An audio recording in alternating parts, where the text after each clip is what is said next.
If you're a true car enthusiast, you know cars, you will not have needed to read the caption below the video to figure out what this vehicle is. There is one telltale sign, one image, one part that immediately gives it away. They are glorious, aren't they? This is a 2021 BMW Alpina XB7. It is incredible. Let me continue by saying that the BMW X7 happens to be my favorite large premium luxury SUV.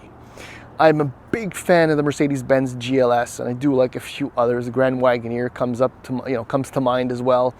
But above them all, somehow, when BMW does something big, they can't get it wrong. X5, X7, 7 Series, and that really applies to this. There's something, the combination of the style, the performance, its presence, it just all works together somehow. It's not, it doesn't really make sense what I'm about to say, but it's not as visually offensive as, say, like a Range Rover or a GLS or, I don't know. And yes, I'm fully aware that these things are enormous. I can't, that may have something to do with my bias for this brand. I mean, I do love Benz, AMG, obviously, and a few other, but X7 is just all that. And I want to add here that I've never driven a Rolls Royce Cullinan. I've driven a Ghost in the past. I've never driven a Bentley Bentayga, but I have driven a Continental and a Flying Spur. And to be quite honest, I have no interest in driving those SUVs. It might be me who will never be able to afford them, or this for that matter, but I don't understand why spending so much money for something that is relatively common, I don't understand why that makes sense. Especially because of this vehicle. Because it's an Alpina. Now, Alpina started tuning BMWs in 1965. They raced them, had some success, and after a while, well, BMW and Alpina kind of got chummy together, and I'd say over the last 30, almost 40 years now, they've been building some of the coolest, most appealing, unique pieces of German BMW goodness. I mean, think of any B3 estate or a D5 estate, and well, I'm a wagon guy, but just every time you see a picture of one, the wheels obviously, you immediately know what it is, and it is instantly special and classic. Like this. Just exactly like this. We're going to do a little tour, this BMW XB7, point out a few things that make it ultra unique, special, and in my opinion, far more exclusive than any Bentayga or even Cullinan. I mean, there's a giveaway. There's a giveaway. You know what it is, but you don't know what it is. Because if you're not a true fan, you don't know what it is. You'll always recognize a Rolls Royce or a Bentley, but you might not recognize this. See what I'm trying to say? Anyway, the walk around, and then we'll take it for a drive, because this is no pushover SUV. I promise you that. Now, for the purpose of this video, I had set the four-corner air suspension standard on this vehicle to its lowest setting.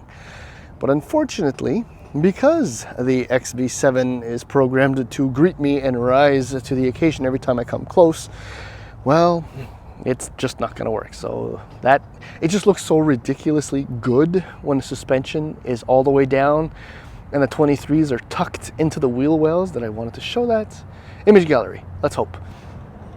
Okay, let's just take a few moments to talk about styling. I mean, what I really like about the X7 and the XB7 is that it's not over the top. It's not overly posh or pretentious. It just, look, I'm a big SUV, I'm luxurious, and that's it. It's not trying to convey any real message. I mean, yes, the 23s, which are wrapped in 325, 30 Pirelli tires, I mean, definitely send a message that this is not a regular X7, but I mean, otherwise, other than the little slight chrome touches, it doesn't look over the top. Now, while I'm here, this is Dravit Gray, my mistake, and it actually really contrasts nicely with the chrome touches. From the front, I mean, yes, obviously, it looks like a freight train coming your way, and it's gonna, plow through everything in its wake. But I don't know, it doesn't look that ridiculous. Maybe it does. Maybe I'm just totally biased. And again, the subtleties that this is an Alpina. I mean, the wheels are not exactly subtle, and that's a really nice touch. I mean, I see that and I think Quattro, but anyway, that's just me making associations. It is a really, really handsome SUV. Two details. Most of these ultra premium, high-powered SUVs have very flush, streamline mounted roof racks, and the XB7 does not, and I love that. Another thing, well, the tailpipes. But contrary to, say, AMG, see, these are near real fake tailpipes. They are getting dirty, as you can see. Well, look, they're very, very convincing, and unless you look very carefully, I don't even think you saw that in that shot. But that's it. That's all. It's fantastic. Pricing. In the US, base X7, $74,900. For the M50i, $99,800. In Canada, $102,900 for the base. $130,935 for the M50i. And now the XB7, $141,300 in the US, $165,900 in Canada. What do you get for that money? Everything. Everything. Twin 12.3 inch displays, the 23s, the four-corner air suspension, the Brembo brakes in the front, the engine tune, and then all of the absolute pieces of luxury that you can ever possibly imagine to fit in an SUV. It's in here. My tester has a few options, including the premium package, which gives you the Sky Lounge sunroof. It's like a twin panel, massive something that I wouldn't want, but the full merino leather, yeah, that'll take. It's got the Bowers & Wilkins audio, and it's a 6-seater configuration for a grand total of $175,450. In my opinion, could be 25 grand more, and I would believe it. I guess let's just do the usual quick tour. I mean, what I love about BMW SUVs is that they have the 2-tier tailgate hatch. It's just absolutely fantastic. I mean, I love just a little parcel shelf. I mean, quick shot, definitely not the largest trunk or boot space behind the second row, but this is enough. I mean, if you need bigger, here's kind of a hint of what you get on the inside of this vehicle. Yeah, power operated rows, as you might expect. Oh, I love that. It's just fantastic. It's a stupid, silly detail, but I absolutely love it. It's obviously the family vehicle for the week, so the kids' seats are in there and they have plenty of room. Although I would have expected a little bit more leg room, but like I said, this is not really the largest SUV. Like I said, the trunk's not that big, and the third row stowed in there. I've been back there once, a few road tests ago, and it's definitely not the largest. If you want bigger, get a Grand Wagoneer. Otherwise, this is a great setup. Now you're kind of maybe seeing why it's not the best color combination for children. I will have a little bit of scrubbing to do, but this ivory leather and the blue, it's just so beautiful. Yeah, those are fully power operated second row seats. Soft closed doors obviously included with that. Yeah, I mean, everything is wrapped and put together to perfection. Cross stitching, different colors, craftsmanship, fit finish materials, the grills for the audio system. It's just exceptional, and the seats they're glorious. That's all I can say. Oh, these are very typical Alpina colors, and the cross stitching for the steering wheel. It's just superb. And what can I say about that? The badge is just amazing. I'm gonna close the door. As we were shooting the vehicle with my photographer, he said something interesting about the cabin in the XB7. He said it was precious. And I have to agree with him. It's really to do with the color combination, which is very clean, which is very regal in a way. I mean, light woods, it's just glorious. And I mean, the crystal, and this is a beautiful touch as well. So here, 12.3, very typical BMW. 12.3, very typical BMW. Everything else is very typical BMW on the inside, which is not a bad thing. So your drive modes are here. So you have your 3 settings for sport and your comfort, and then there's an adaptive setting. This is for your standard 4-corner air suspension. There's storage, whatever, bins. Visibility is fine, I guess. You do sit way up high in here, so you can wrap your eyes around that. All right, that was all the boring stuff. Let's go for a drive now. Of everything there is to love about driving the BMW Alpina XB7 is its flexibility.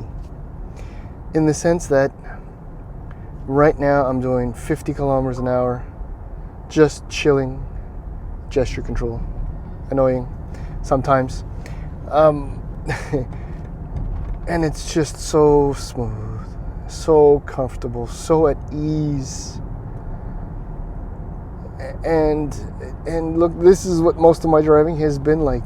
And that's the truly luxurious, comfortable sense and type of performance that I want out of an ultra premium large SUV.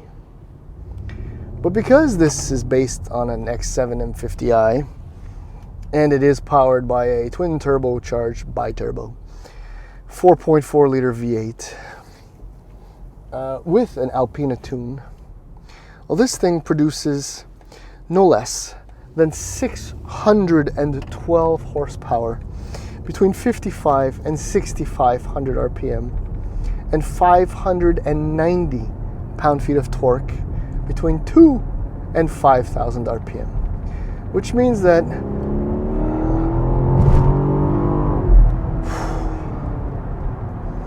but you know what? I'm in comfort mode, by the way. The graciousness, the docility behind the thrust is, it almost makes me want to tear up. I mean, essentially from 2,000 to 6,500 RPM, you have torque and power, just non-stop. And the 8-speed automatic transmission, which has been reinforced to handle all this power, it too is as docile as a kitten, but can be as evil and angry as any big cat. I don't know what I'm saying. I'm just saying it's incredible. And all of the things is the performance exhaust, the Alpina exhaust system, which gives you just an underlying sense of event, a sense of an emotion, a sound that you can't quite grasp because it doesn't penetrate your eardrums. It kind of just envelops you like the power. Moving along, Brembo 4-piston front brake calipers, massive discs all around, and brake pedal feel and travel. That is, I mean, sometimes when you get into these high-powered vehicles, you get on the throttle and then you get on the brake and you're a little concerned that things won't happen as they probably should in the event that things go wrong. Oh, not so in the XB7. The brake pedal, the sense, the feeling that it gives you is as good and as rewarding as when that twin-turbo 4.4 liter V8 turns on. And then again, another fabulous feature and thing about the XB7, and I touched on it, is the 4-corner air suspension, which in the individual modes I have always set to comfort, including steering, which is fantastic, by the way, as well. As with most of these oversized vehicles, you know, something is delivered to you. It's not actual feel, but it's just, you know, it's like VR, you know, virtual reality. It just gives you what you think you need, and you're all set. But yeah, the four-corner air suspension, unless the road surface becomes really bad, the 23s kind of come into play, the weight, the size, and all of that. But for the most part, you fall asleep at the wheel, which you won't, because every time you just roll out nope, I think I may have intimidated a Range Rover just ahead of me. Thank you. Yeah, it's so comfortable. It's so smooth.